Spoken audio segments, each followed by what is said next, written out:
Bismillahirrahmanirrahim. Assalamualaikum warahmatullahi wabarakatuh. Waalaikumsalam warahmatullahi wabarakatuh. Alhamdulillahirrahmanirrahim. Sebelumnya, saya ucapkan terima kasih kepada Kang Fajar yang sudah memberikan kesempatan kepada saya untuk berbagi. Sebelumnya saya juga sama Kang Fajar itu dulu teman ya, teman kenalan di organisasi FOJB. Cuma udah sekian waktu, sekian lama akhirnya dipertemukan lagi dalam kesempatan ini.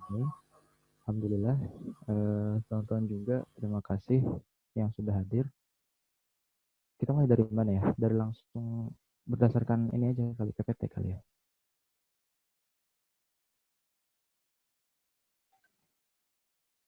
Gimana? Boleh. Boleh ya? Boleh. Ya, bismillah kita mulai. Teman-teman semuanya, mungkin ada di antara teman-teman yang sebelumnya udah pernah mendengar tentang beasiswa Turki Burslari. Juga mungkin ada yang belum pernah. Secara singkat atau sekilas bahwa beasiswa Turki Burslari yang sampai sekarang mengantarkan saya pada titik ini adalah beasiswa yang diberikan oleh pemerintah Turki melalui Kementerian Pendidikan bersama Kementerian Luar Negerinya. Jadi beasiswa yang diberikan untuk negara-negara berkembang sih khususnya. Negara-negara muslim berkembang termasuk Indonesia, Malaysia, juga ada Thailand, Myanmar dari wilayah ASEAN. Terus kemudian di daerah Arab sih memang kebanyakan, Afrika, kalau di Eropa juga nggak begitu mendominasi, apalagi di daerah Amerika Selatan dan Amerika negara United States ya. Jadi memang untuk negara berkembang muslim. Lanjut Kang.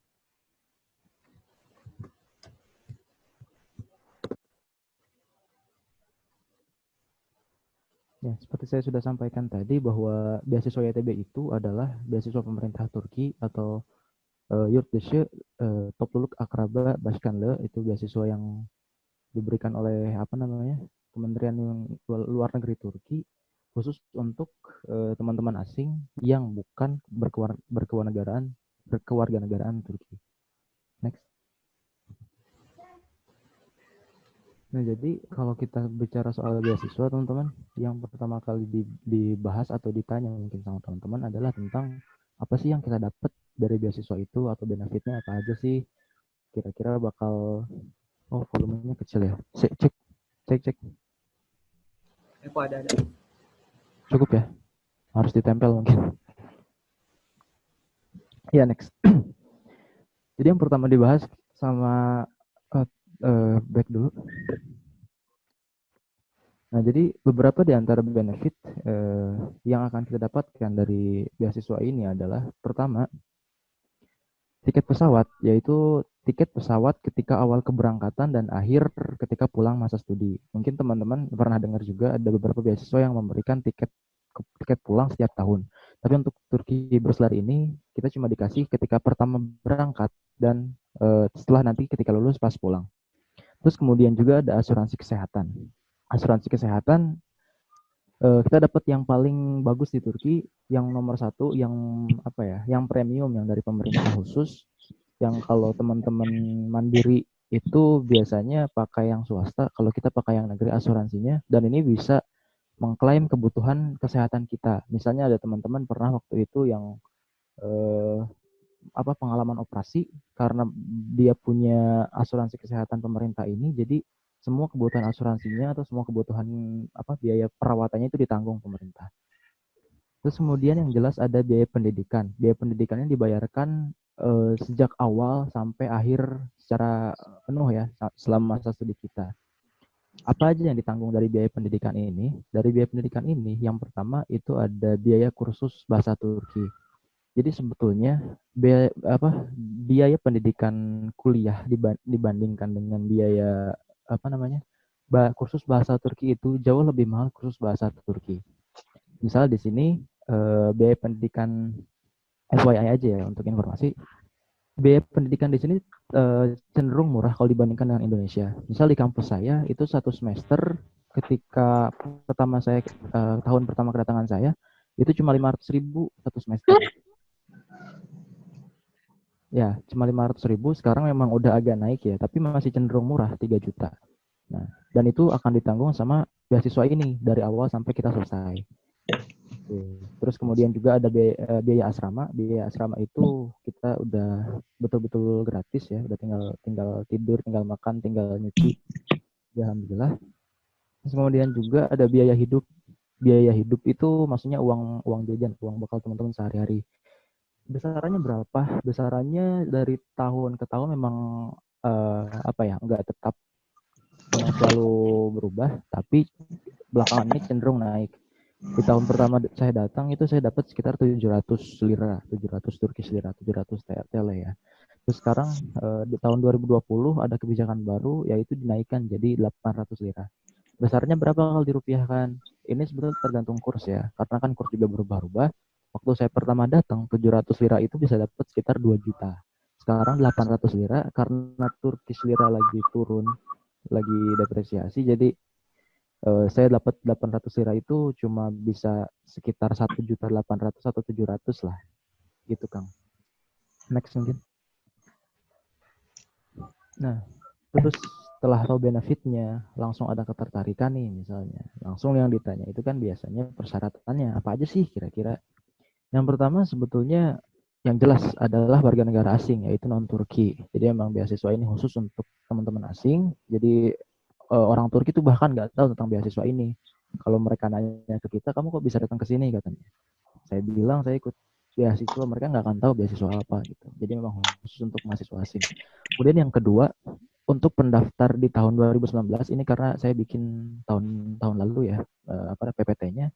Jadi bagi pelamar S1 usianya harus di atas kelahiran 98. Nah, mungkin teman-teman untuk tahun ini tapi udah tutup juga sih.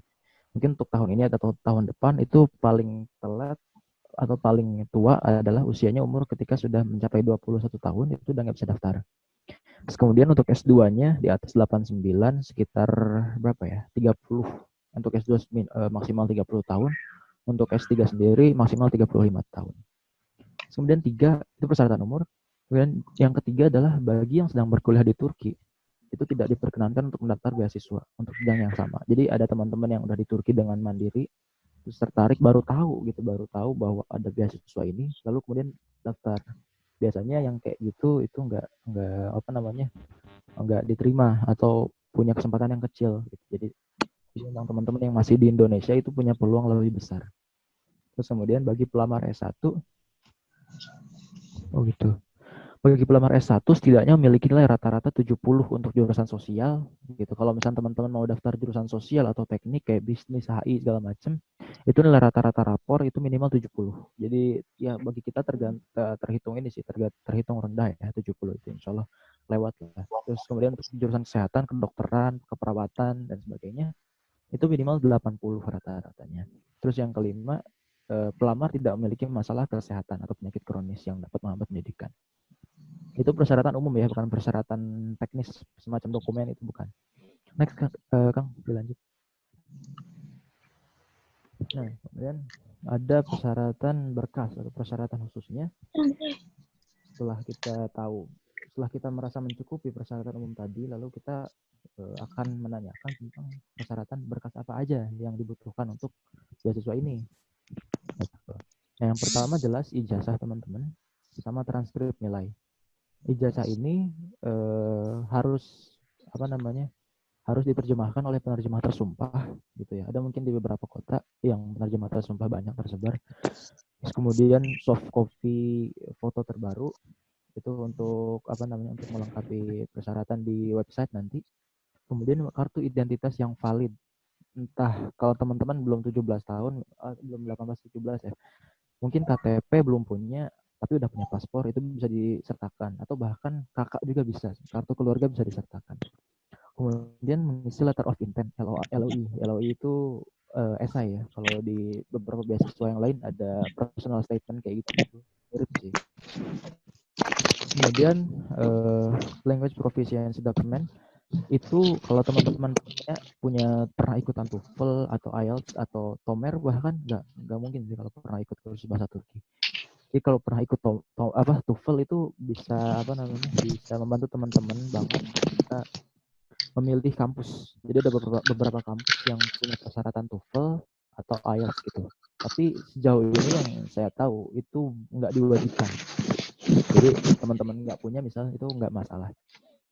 Kemudian ada reference letter atau surat rekomendasi. Surat rekomendasi ini biasa didapetin dari kepala sekolah atau guru-guru atau bahkan teman-teman kalau punya kenalan, punya relasi di pemerintahan, misalnya punya relasi di yang beliau itu seorang researcher dan atau seorang dosen, lalu kemudian teman-teman kenal dengan beliau, beliau juga kenal baik dengan teman-teman, itu bisa disertakan.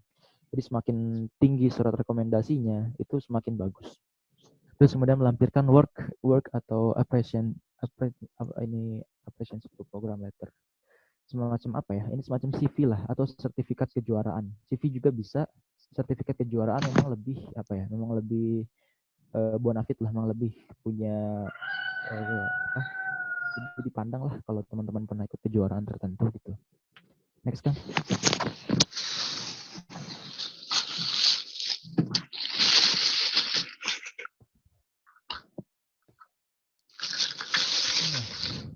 Teman-teman sekalian, jadi beasiswa Turki Berselari ini sejauh yang saya tahu ya, ini adalah salah satu beasiswa yang skema pendaftarannya cenderung simple dibanding beasiswa-beasiswa lain, terhitung memang cukup nggak ribet, nggak banyak, bahkan kita nggak ada tes tes tulis. Jadi sebelum teman-teman interview atau sebelum teman-teman berangkat, itu biasanya mengisi aplikasi di website. Jadi untuk melengkapi berkas, untuk yang tadi sudah saya sebutkan dokumen-dokumennya itu dimasukkan ke website tbbss.turkiburslari.gov.turkish gitu ya. Itu hampir mirip kayak SBMPTN sebenarnya. Jadi teman-teman di situ ngisi daftar kampus, ngisi ijazah, ngisi rapot, ngisi daftar sendiri, bahkan kayak status keluarga teman-teman, gaji orang tua seberapa, jadi masukin di berkas. Setelah mencukupi atau setelah dinyatakan lolos dari hasil berkas tersebut, teman-teman akan diundang interview sekitar 1 bulan kemudian. Interviewnya di mana Kak? Interviewnya biasanya di Kedutaan Besar Turki di Jakarta, di daerah Kuningan. Aduh maaf nih, saya getar ngomongin soal dingin banget.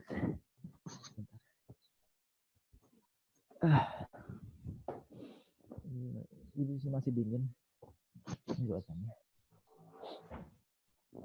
Ya lanjut.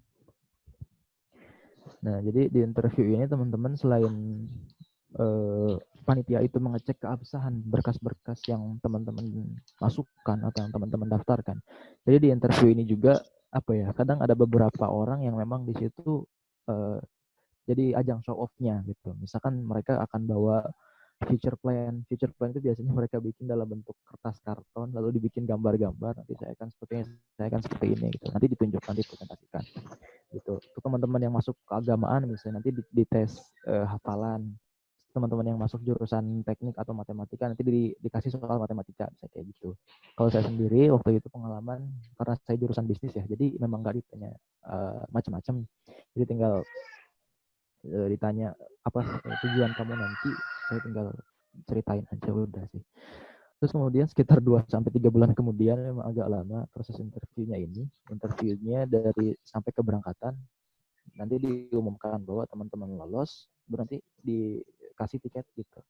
Biasanya nanti pemberangkatan itu sekitar bulan September. Next kan.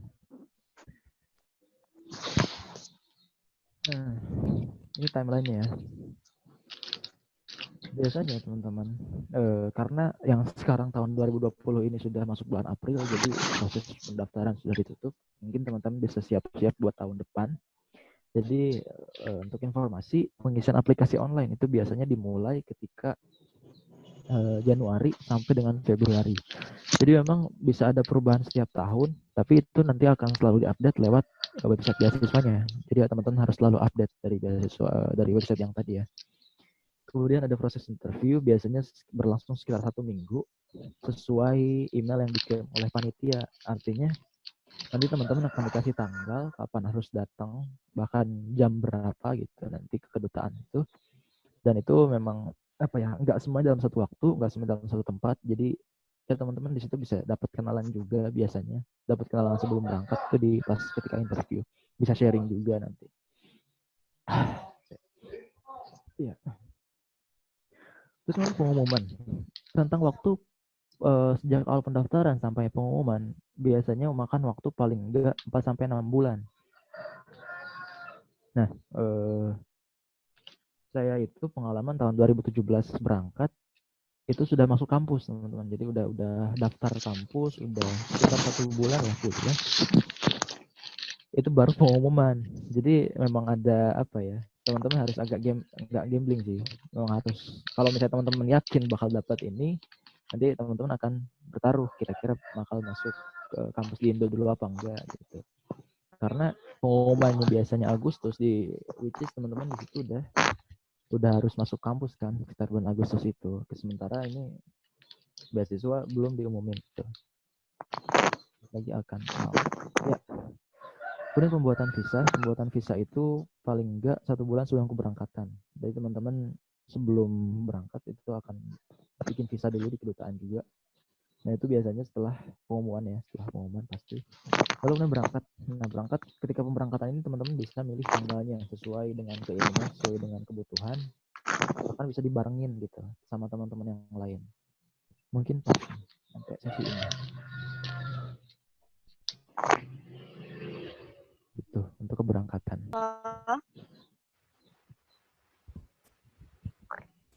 Kak, Ya.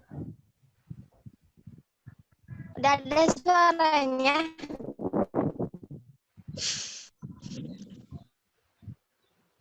Masuk sih masuk.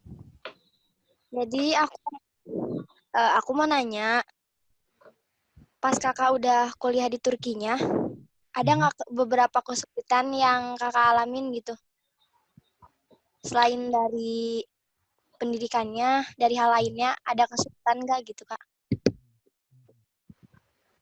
Oke. Langsung jawab aja tak Kang? Atau tunggu dulu? Maju. Langsung aja ya. Iya, jadi tentang kesulitan ini seharusnya sekarang ini ya, untuk sekarang ini memang lebih banyak digembar-gemborkan sama teman-teman yang di Turki. Jadi bukan maksudnya menakut-nakuti, tapi seringkali teman-teman yang ke Turki itu kurang wawasan seputar apa namanya, seputar tantangan kehidupan di sini. Gitu. Jadi walaupun Turki itu termasuk negara Muslim dan bukan termasuk negara di kawasan Timur Tengah Arab ya, nggak termasuk. Tapi di Turki ini memang cenderung lebih ke gaya Eropa. Pertama, saya pengen bahas soal pendidikan dulu. Walaupun tadi di luar pendidikan, tapi nggak apa-apa. Soal pendidikan, teman-teman. Jadi yang sulit di sini adalah memang bahasa. Itu nomor satu, itu bahasa. Jadi banyak teman-teman yang masih kursus, terus kemudian niatnya memang kurang bulat ya, memang kurang tekadnya juga. Jadi ketika merasa kesulitan tuh langsung, udah, gue selesai, gue tinggal kuliah aja deh, nggak kuat katanya bilang kayak gitu. Jadi memang bahasa itu cobaan banget. Terus yang kedua itu culture shock. Culture shock juga pasti ngalamin karena ya even di sini juga kita Muslim ya, 99% Muslim loh di sini. Tapi memang karena budaya sekulernya lebih kuat. Jadi di sini teman-teman mungkin eh, akan lebih gimana ya jelasinnya, akan lebih mengalami yang namanya ya itu culture shock tadi karena eh, misal untuk teman-teman yang laki-laki lah jadi yang saya alamin sendiri ini teman-teman itu di kampus memang mayoritas nggak berhijab walaupun mereka ngakunya muslim nggak berhijab pertama. Terus juga dari segi berpakaian cenderung terbuka apalagi kalau musim panas ya. Kalau musim panas tuh ya udahlah ya jaga-jaga iman dah gitu ibaratnya ya. Terus kalau eh, soal makanan juga cukup kesulitan, apalagi teman-teman di asrama karena harus membiasakan diri, yang mana makanannya mereka itu nggak lebih berasa dibanding kita, walaupun tahun-tahun mungkin taunya chef burak atau ya makanan-makanan yang di Instagram lah gitu ya, sering ada makanan-makanan Turki di Instagram, tapi itu nggak semanis kenyataannya kok. Itu mereka juga makan di sini nggak selalu makan karena mahal gitu. Makan makanan di Instagram tuh mahal. Jadi ya itu culture shock dari segi makanan, dari segi pendidikan, terus dari segi apa lagi ya. Mungkin selebihnya nggak ada sih kesulitan-kesulitan. Mungkin kalau ditanya lagi saya kepikiran, tapi sekarang sih enggak. Gitu. Kira-kira cukup nggak?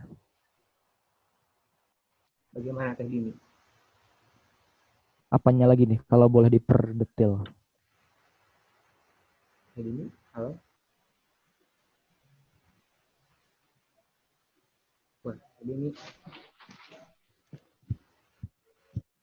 Oke, kayaknya Teh Dini terputus ya sambungannya. Oke, ada yang mau bertanya lagi? Iya, Ada tidak? Teh Jihan, Marsha, Ini mbak semua kah di sini? Melinda, Nabila, Silva?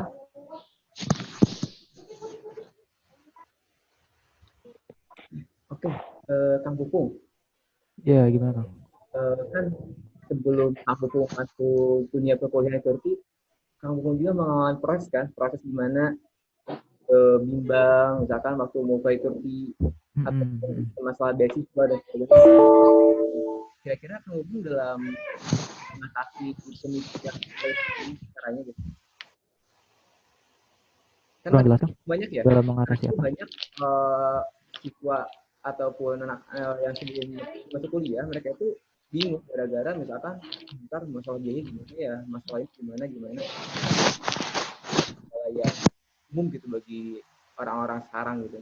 Kira-kira mengatasi hal itu kayak gimana sih? Oke. Mengatasi kebimbangan lah intinya ya. Hmm. Kebimbangan dalam menentukan ini tujuan kuliah. Pertama ini sih, kalau saya kan sebetulnya ikut beasiswa ini juga karena nggak niat banget ke Turki gitu. Juga memang karena kebetulan tahu dan prosesnya juga termasuk ya saya bilang tadi termasuk simple. Terus jadi saya coba-coba iseng. Terus kemudian ya saya setelah tertarik jadi makin tertarik sama Turkinya. Turki itu negara negara yang kayak gimana sih gitu loh. Oh ternyata di sini memang sumber peradaban Islam sekian ratus tahun misalnya kayak gitu ya.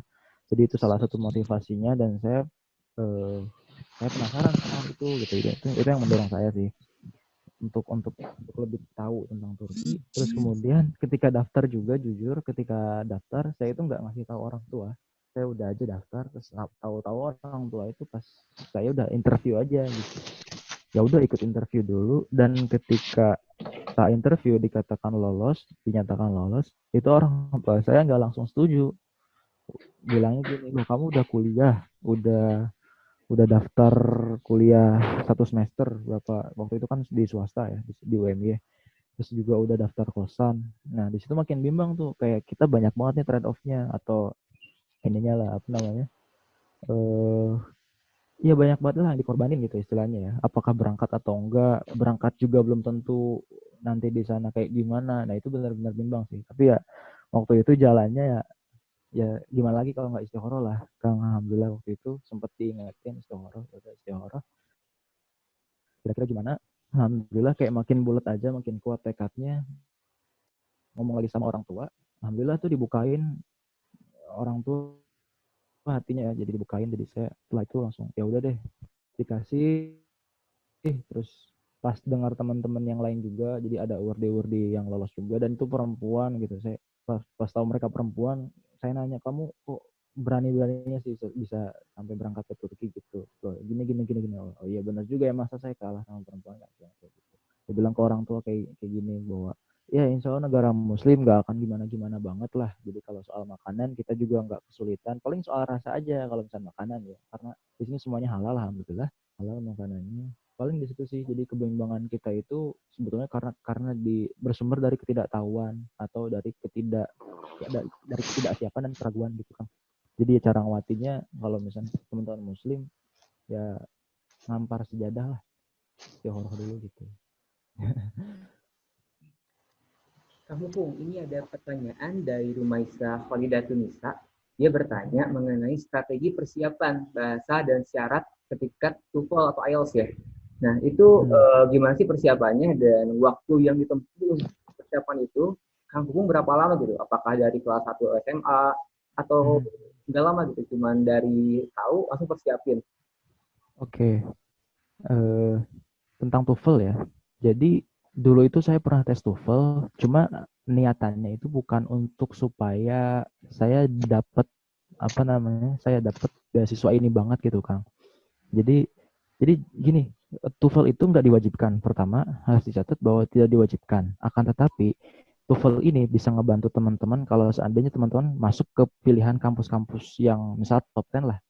Yang high rank itu biasanya yang top 10 itu ada mewajibkan TOEFL, tapi banyaknya enggak. Nah, saya niatannya memang ya udahlah buat pegangan saya juga, buat challenge diri saya sendiri. Jadi saya itu waktu kelas 1, 2, 3 SMA itu memang Englishnya tuh butut banget lah, istilahnya nggak ada jago-jagonya gitu. Bahkan nonton film aja pakai subtitle biasa gitu. Terus kemudian akhirnya mau nge-challenge diri sendiri dan ada beasiswa ini. Terus ya udahlah saya ke guru bahasa Inggris saya, Bu, ada sumber bacaan nggak buat TOEFL? Loh kamu mau tes kapan? Katanya. Saya tes 2 minggu lagi atau sebulan lagi, Bu. Oh serius?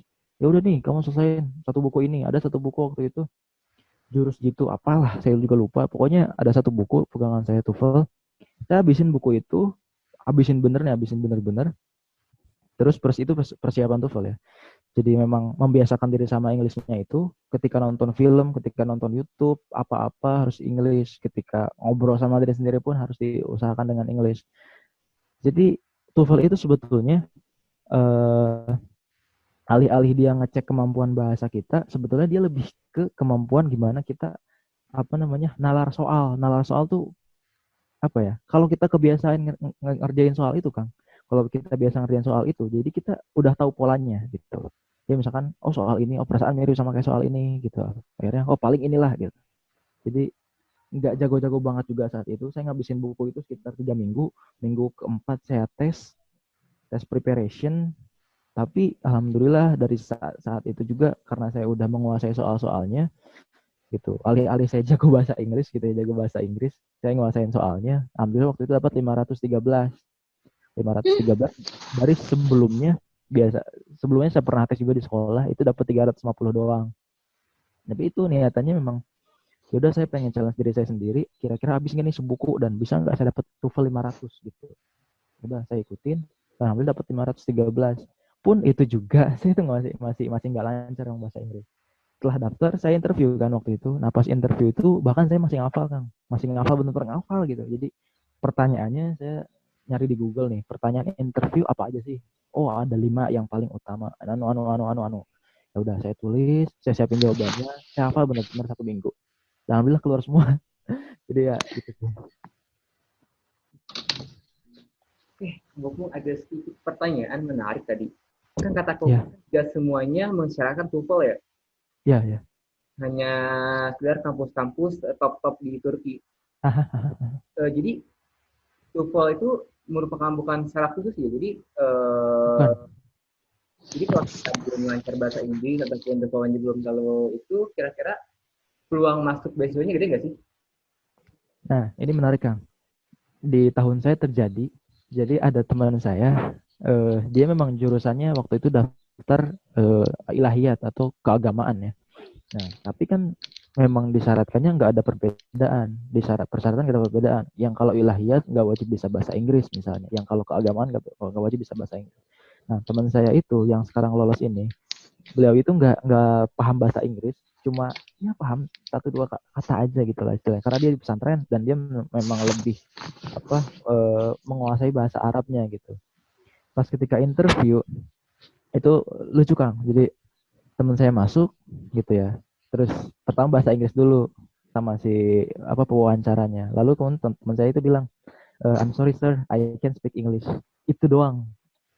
Nah, tapi setelah itu sama interviewernya itu alih-alih dikeluarin, oh ya udah kamu nggak bisa gitu. Nggak gitu. Malah sama si pewawancaranya itu, ya udah suruh teman kamu dari luar panggil yang jago bahasa Inggris gitu. Suruh teman kamu panggil, suruh kesini, suruh terjemahin. Lah terus saya ngomong pakai apa? Kamu mau pakai bahasa Arab gitu.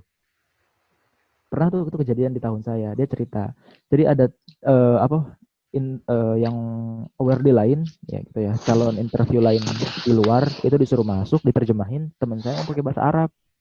Nah terus kemudian gimana kok bisa ngerti sih ya si orang Turki itu nggak ngerti, cuma pakai alat perekam. Jadi jawaban teman saya itu direkam, Kalau udah selesai ya udah nanti dilanjut pakai pertanyaan lain yang diterjemahin sama si temennya itu gitu loh. Itu pernah kejadian di angkatan saya gitu. Jadi memang nggak selalu Inggris tuh bukan yang utama sih kalau di sini. Karena di sini juga apa ya, jujur saya juga Inggrisnya tuh kayak kayak copot lah istilahnya mah di sini gara-gara bahasa Turki jadi copot lagi gitu kan. Nah, Kang, kira-kira jurusan-jurusan yang open untuk beasiswa-beasiswa di Turki itu apa aja sih? Jurusannya sebetulnya banyak yang aneh-aneh kayak semacam misalnya pendidikan luar biasa, maksudnya bukan aneh ya, yang nggak umum gitu, yang nggak umum kayak HI segala macam itu juga ada sebetulnya. Pendidikan luar biasa atau pendidikan olahraga apa segala macam juga banyak. Cuma memang yang lebih diminati sama teman-teman asing itu sama teman-teman Indonesia terutama itu yang sejauh ini saya lihat biasanya akan banyak lolosan dari HI satu, terus kemudian dua ilahiyat atau keagamaan itu sendiri, terus yang ketiga itu jurusan saya kan manajemen bisnis juga cukup banyak dari beasiswa ini dari Indonesia yang datang. Dan ada juga ekonomi ekonomi banyak, ilmu ekonomi murni ya. Terus teknik juga lumayan, teknik pangan karena prospeknya bagus juga kalau teknik pangan di Turki. Terus teknik-teknik juga memang ini sih memang campur sih kalau teknik kan ya memang banyak. Tapi yang lebih cenderung itu HI sih yang lebih banyak. Yang banyak itu jebolan dari HI. Jadi teman-teman ada yang mau bertanya, boleh? Ini kalau boleh tahu teman-teman di sini yang masih kelas 12 atau udah lulus atau masih lagi nyari-nyari? Kemungkinan.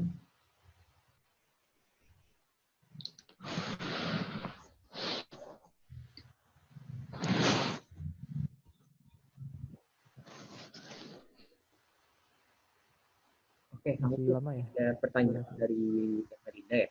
Mengenai, Kak, aku mau minta pendapat sama Kak Pupung. Aku kan kuliah mau ambil manajemen bisnis, tapi aku kuliah ini bukan karena aku suka belajar ekonomi, tapi karena aku ngerasa ini passion gitu. Nah, aku salah nggak sih ngambil kuliah itu? Di Turki ya? Untuk di Turkinya ya? Nah, berarti ini saya sekarang cerita tentang pengalaman kuliah saya. Jadi eh, saya juga jujur waktu itu pilih manajemen bisnis juga, di samping manajemen bisnis juga ada ekonomi, ada juga ya dua itu sih karena saya juga lebih menguasai ke ekonominya. Jadi pas saya daftar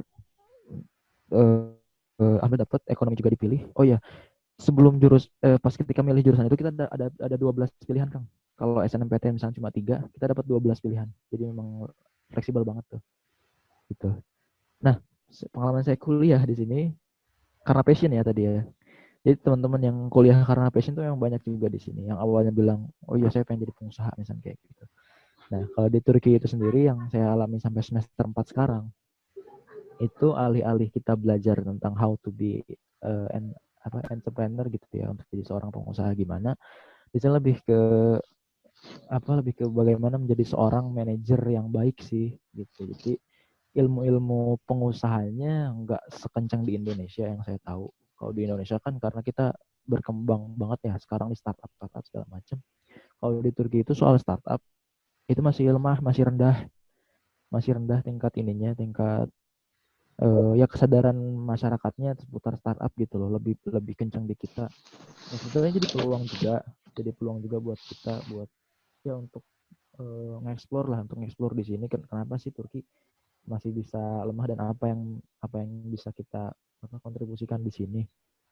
Tapi untuk seputar pelajaran di kuliahan yang saya dapat itu memang belum terlalu banyak kan, belum terlalu banyak seputar bisnisnya, memang masih pengantar-pengantar ya semester 4 ini gitu. Ya entahlah kalau misalnya semester 5-6 ke depan akan lebih. Kan nanti biasanya yang saya tahu ya, kalau teman-teman kuliah di bisnis itu akan lebih menguasai ke marketing kah, atau lebih ke operasional, lebih ke SDM atau kemana. Nah kami itu belum ada kan, kita belum ada. Jadi memang semuanya masih dipelajari nih, kayak akuntansi, tentang keuangannya masih dipelajarin. Terus marketing juga masih dipelajari. Jadi masih betul-betul general gitu.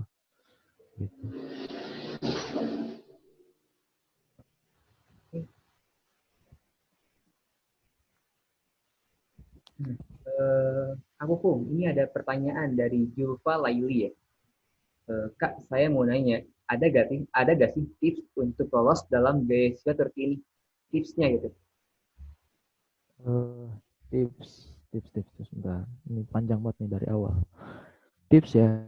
Jadi kalau ngomongin tips berarti kita bicara soal strategi. Bicara soal strategi, teman-teman, pertama, kalau teman-teman masih kelas 11, misalnya di sini ada yang masih kelas 11, itu dari sekarang lagi-lagi wajib ikut lomba-lomba, ikut volunteering. Itu yang paling biasanya dilihat sama panitia adalah alih-alih yang juara-juara tertentu ya. Jadi memang lebih banyak yang volunteering, Kang. Yang misalnya dia pernah ikut kegiatan di mana, jadi volunteer di mana, itu akan lebih excited, itu akan lebih menarik perhatian pas ketika wawancara nanti gitu. Yang saya dengar dari teman-teman ya, kayak bisa kayak gitu. Terus juga nilai itu yang paling penting. Pertama nilai ya. Pertama dari nilai itu harus gimana pun harus bagus, minimal ya 85 lah. Itu diukur minimal 55 rata-ratanya. Terus yang kedua pengalaman organisasi, itu pengalaman organisasi juga penting. Kita juga lihat pengalaman organisasi kayak SNMPTN di Indo juga, dan itu betul-betul akan di list nanti di pendaftaran. Teman-teman pernah ikut organisasi apa aja, bahkan sampai yang terkecil, sampai misalkan kayak Rohis gitu, itu ditulis. Karena dari situ apa ya, akan menambahkan nilai tambah teman-teman sendiri organisasi. Terus juga apa namanya, itu tadi pengalaman pengalaman kompetisi juga penting, pengalaman organisasi, pengalaman volunteerism itu berarti sukarelawanan ya, pengalaman kegiatan-kegiatan kemanusiaan kayak gitu, itu penting juga. Kalau pernah pengalaman kerja itu lebih bagus karena ada kolom CV nanti di website. Jadi teman-teman bisa ngelampirin CV di situ, apa aja pengalamannya, pernah internship kemana aja misalnya. Terus itu untuk di berkas pendaftaran. Sama ini, jadi yang dilihat selain itu adalah esai, Kang. Jadi esai itu penting juga dan sering kali luput dari perhatian teman-teman. Mungkin mereka mikirnya sekedar esainya aja. Jadi yang saya lihat itu esai memang penting karena dari situ akan jadi bahan pertimbangan si pewawancara atau panitia untuk menentukan bahwa seluas mana wawasan kita, seluas mana visi kita terhadap beasiswa ini. Karena di situ akan ditanyakan di esai itu, kamu ini kenapa sih milih beasiswa ini? Kenapa pengen di jurusan ini? Kenapa kamu, kira-kira apa tujuan kamu nanti ke depan, di masa depan gitu. Nah, di situ akan diukur wawasan kita, visi kita wow apa atau sekeren apa gitu. Memang kayak seakan-akan bullshit ya, kayak dulu saya bilang bahwa saya akan setelah pulang nanti di esai itu, setelah pulang nanti saya akan eh, apa namanya, bekerja untuk para pengusaha kecil di Indonesia dan memakmurkan mereka dan memberi mereka wawasan bagaimana sih seharusnya UMKM itu harus berkembang gitu loh. Itu kan seakan-akan wow gitu ya. Tapi justru itu yang pengen dilihat, seluas mana kita, tapi bukan berarti utopis ya, atau bukan berarti yang enggak gitu. Misalkan saya ingin jadi orang kaya, enggak gitu. Yang gimana caranya kita bisa ngasih bahwa kita itu concern atau ngasih perhatian ke lingkungan di sekitar masyarakat gitu. Itu penting tuh, harus di garis bawahin. Terus setelah itu di interview, Kang. Di interview itu memang penting juga. Jadi kita harus tunjukin bahwa kita itu memang apa ya? Memang berkualitas as a person gitu, sebagai seorang pribadi kita itu berkualitas. Artinya apa? Teman-teman pas ketika interview itu gugup nggak bisa dihindari ya, gugup nggak bisa dihindari, tegang, grogi, nervous nggak bisa dihindari. Tapi dari situ kita akan dilihat bagaimana cara kita mengolah situasi itu, bagaimana diri kita atau gestur kita siap mengolah apa namanya kondisi seperti itu gitu. Dan di situ dilihat apakah kita grogi, apakah kita orang yang berani, apakah kita orangnya ya tangguh, atau di situ kita akan dilihat dari bagaimana cara kita bercakap-cakap, bagaimana cara kita ngomong gitu, Bang. Jadi di interview itu juga penting. Biasanya orang-orang teman-teman saya waktu itu mereka sampai niat banget bikin karton, di situ digambar lah segala macam, nanti future plan saya akan seperti ini, seperti ini, seperti ini, seperti ini. Jadi mereka yang memang betul-betul niat itu, disitulah jadi yang unik gitu. Jadi terus ya terakhir bagaimana cara kita menampilkan diri kita seunik mungkin dari yang lain gitu. Dari video call udah cukup? Oke, dan yang sudah cukup ya. Dan yang lainnya ada pertanyaan? Dari Teh Harina, Aldi, Dulu, Melinda, Jihan, Pisau, Sumaisa Holid.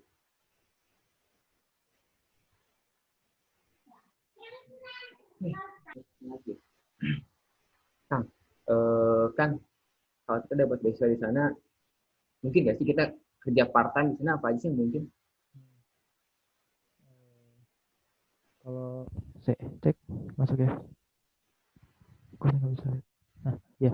Kalau kerja part time dulu itu saya pernah Kang. Waktu pas masih kursus bahasa, pernah kerja part time nyambi jadi videographer untuk yang wedding. Untuk orang-orang Turki yang wedding, itu saya sempat pengalamin 1 tahun jadi videographer kerja sama orang Turkinya langsung, walaupun secara nggak secara kebetulan ya. Nah, pernah ngalamin selama setahun dan itu juga cukup ya lumayan lah nambah-nambah uang saku, walaupun sebetulnya nggak perlu-perlu banget, saya cuma waktu itu karena suka main video. Jadi ya lumayan lah nyari pengalaman juga. Niatnya waktu itu bukan kerja-kerja banget Kang. Jadi niatnya memang pengen ngelancarin bahasa Turki saya dengan banyak-banyak berinteraksi sama orang Turki itu. Nah, ini kesempatan sebetulnya teman-teman sebetulnya apa ya? Menguasai bahasa itu kan sejauh mana kita berinteraksi atau menggunakan bahasa itu. Nah, teman-teman yang beasiswa ini punya benefit yang lebih dibanding teman-teman yang mandiri. Biasanya yang mandiri, teman-teman mandiri itu alih-alih mereka tinggal di asrama, mereka tinggal di rumah. Nah, sementara teman-teman beasiswa ini biasanya harus tinggal di asrama selama setahun itu, selama awal kedatangan. Dan itu betul-betul apa? Ya bermanfaat buat kita. Nah, kerja part time kembali lagi, saya pernah ngalamin waktu itu satu tahun, tapi yang saya tahu kemudian kalau seandainya kita beasiswa itu kan saya kan waktu itu freelance ya termasuknya dan gak resmi. Nah, kalau ada teman-teman yang waktu itu misalnya pernah dia kerja resmi di sebuah kafe atau di ya termasuk resmi lah, termasuk kayak buruh-buruh resmi ya. Nah, itu biasanya yang saya tahu itu nggak boleh Kang, itu nggak diizinkan sama penyedia beasiswanya. Jadi selama teman-teman kerja part time-nya itu freelance, itu insya Allah nggak apa-apa. Tapi jangan sampai menyita waktu teman-teman untuk belajar. Karena banyak Kang, di sini teman-teman kita yang ngalamin, terutama yang yang mandiri itu mereka alih-alih fokus belajar malah fokus misalnya nge-guide jadi tour guide. Nah, tour guide ini juga jadi apa profesi yang digandrungin lah sama mahasiswa di sini.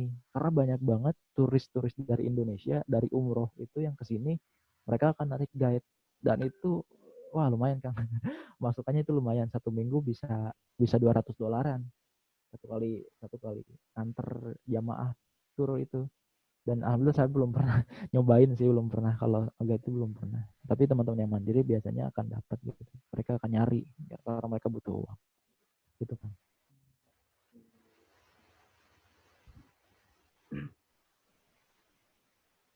Kang, kira-kira untuk beasiswa Turki ini kita bisa double beasiswa nggak? Misalkan kita ngedouble sama beasiswa lain gitu.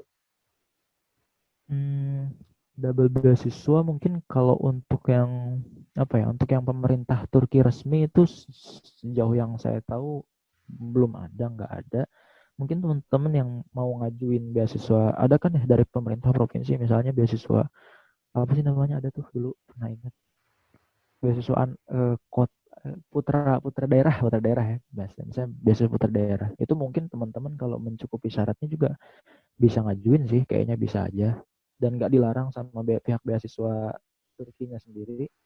Saya sendiri eh, bisa dibilang dapat beasiswa juga tambahan sama yang tadi Bang Fajar sebutin ya di rank itu organisasi mahasiswa asing, itu karena saya di situ juga apa ya, dapat tugas di situ, dapat amanah juga. Jadi ya mereka nggak bukan sekedar organisasi yang ngasih kamu jadi ini, yang jadi ini, kamu jadi nggak gitu juga. Alhamdulillah dari mereka juga kita dapat support ya, uang bulanan lumayan gitu Kang. Ya saya anggap beasiswa juga sih gitu Kang, tapi nggak resmi sifatnya. Nah, Kang Pung, kan ini Kang Pung beasiswa yang Turki ya. Kira-kira selain beasiswa ini ada lagi nggak yang available untuk S1 gitu di Indonesia? hmm, Wah kurang tahu Kang. kurang tahu kalau negara lain. Jadi teman-teman ada yang mau bertanya? Boleh? Teh Melinda dulu, Sumaisa, ini silakan jika ada yang bertanya.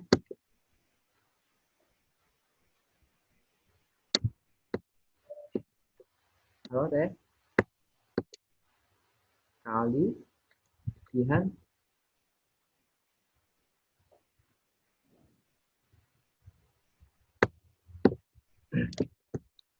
Kayaknya materi udah sangat cukup ya bagi semuanya. Pesan ya bagus sekali ya. Presentasi dari kampung ini penjelasannya ada cukup rinci. Jika tidak ada pertanyaan, terlihat bahwasanya udah ada pemberitahuan waktu kita tinggal tersisa 10 menit lagi ya. Begitu saya akan waktu menanyakan ya Kak. Nah, kalau Kang ini kan di Turki ya, kayak gitu. Gitu. Nah, itu kalau ke Eropa gimana sih? Bisa nggak sih? Keenakan gimana gitu? Ke Eropa untuk apa nih, Kang? Jalan-jalan misalkan ada beasiswa kayak gitu. Jadi kan biasanya ada ya kayak study tour yang gitu. Itu dapat nggak sih beasiswa study tour kayak gitu? Mungkin kayak semacam exchange gitu kah? Student Iya. exchange ke Eropa gitu. Nah, itu kita ada kesempatan, Kang. Dari beasiswa, dari penyelenggara beasiswa kita ada kesempatan untuk teman-teman yang dapat itu misalkan keterima student exchange ya biasanya. Pertukaran pelajar ke Eropa itu biasanya diizinkan namanya Erasmus. Erasmus itu program dari Uni Eropa sendiri untuk negara-negara di Eropa. Turki juga termasuk ya, walaupun bukan Uni Eropa, tapi Turki juga termasuk karena pakai sistem pendidikan yang sama, pakai European Credit Transfer System, pakai sistem SKS yang sama. Nah, itu bisa Kang. Jadi tesnya itu setiap 1 tahun, setiap awal tahun, dan pakai bahasa Inggris. Jadi memang tesnya itu lebih simple sih, simple maksudnya cuma diuji seberapa bagus kemampuan bahasa Inggris kita. Setelah itu kalau misalnya memang mencukupi, memang bisa berangkat gitu. Dan ada persyaratan IPK juga tuh rendah banget, cuma 2,2. Kalau IPK-nya 2,2 itu udah bisa berangkat gitu. Saya juga sebetulnya kan kalau boleh cerita harusnya nih tahun ini alhamdulillah kemarin dapet kesempatan dinyatakan lolos ke untuk pertukaran ke Spanyol. Itu waktu bulan Februari lalu lah diumuminnya. Enggak, Maret. Diumumin Maret. Terus ya qadarullah karena ada corona ini jadi harus berangkat September, sebelumnya rencananya berangkat September nanti. Tapi jadi nggak jadi gara-gara dibatalin lah semua program kampus-kampus pertukaran pelajar di Eropa, di Turki juga gitu. Jadi memang bisa, Kang.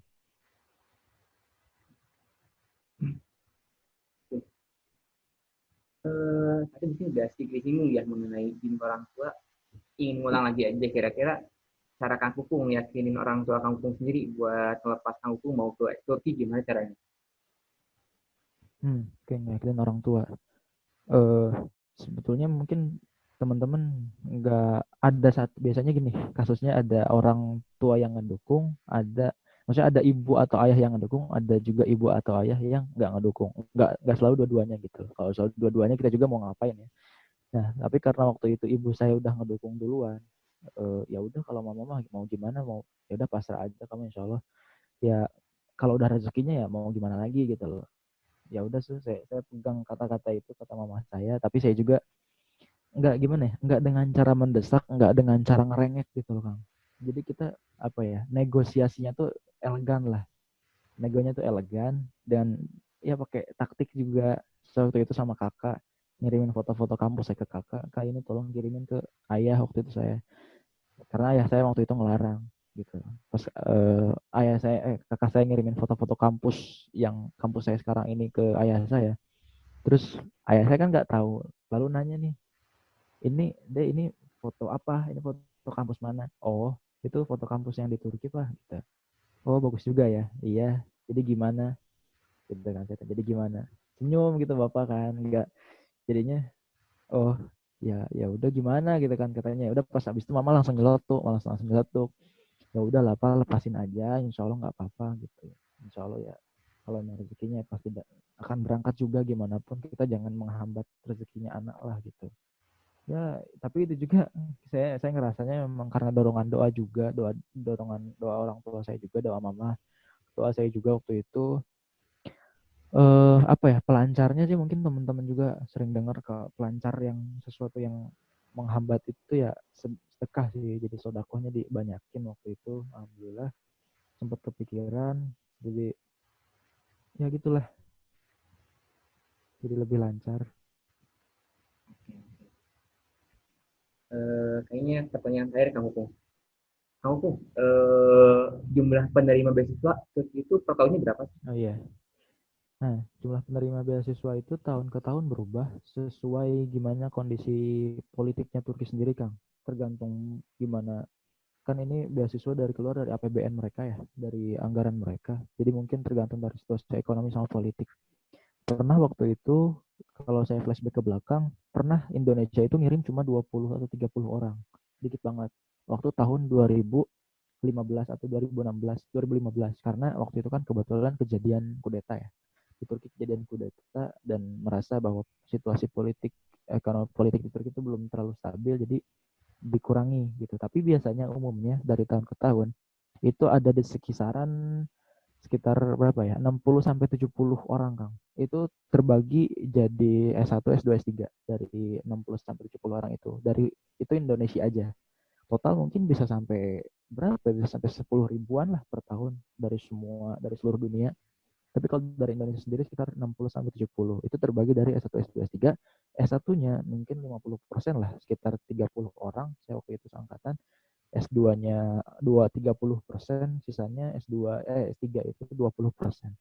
Jadi dan jumlah pendaftar juga kita bisa tahu dari dari angka pendaftar kita, angka pendaftaran di situ ada ID itu Indonesia 00 sekian sekian sekian sekian. Nah, berarti kelihatan tuh dari Indonesia ada berapa jumlah pendaftar.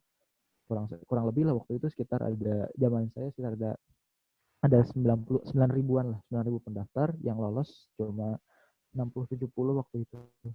30-nya S1, sisanya S2, S2, S3. Gitu. Ya, langsung karena udah mau habis ya 2 menit lagi. Kira-kira ada gak closing statement dari Kang Pupung? Apa gitu Oh. Boleh? Closing statement ini saya buat mancing ke Turki aja, buat mancing teman-teman ke Turki. Mungkin teman-teman barangkali ada yang masih bimbang soal kuliah.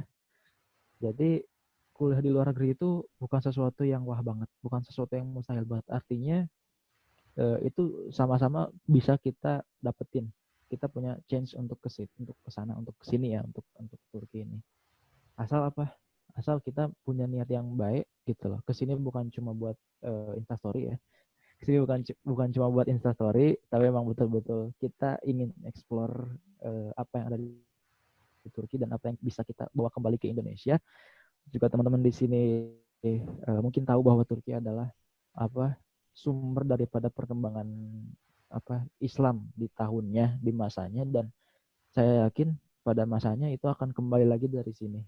Wallahu alam. Tapi dari sini memang pelan-pelan Islam sedang kembali dibangun, Kang. Jadi teman-teman memang yang mungkin penasaran dengan sejarah Islam, penasaran dengan bagaimana kondisi politik Islam di sini, itu harus banget datang ke sini. Karena Turki itu porosnya dunia. Kalau bagi saya pas banget nih di tengah-tengah, di antara Timur Tengah, di Eropa. Turki itu ya di antara dua kepentingan lah. Jadi Turki itu memang punya tempat kepentingan yang strategis lah. Jadi yuk datang. Karena udah 1 menit lagi kamu Pung, kayaknya saya cuma aja ya. Mungkin salah satu sampaikannya adalah kuliah ke Eropa itu kalau ini kuliah ke Eropa itu berdasarkan mimpi, jangan sekedar instastory ya. Oke. Ya. Cakep.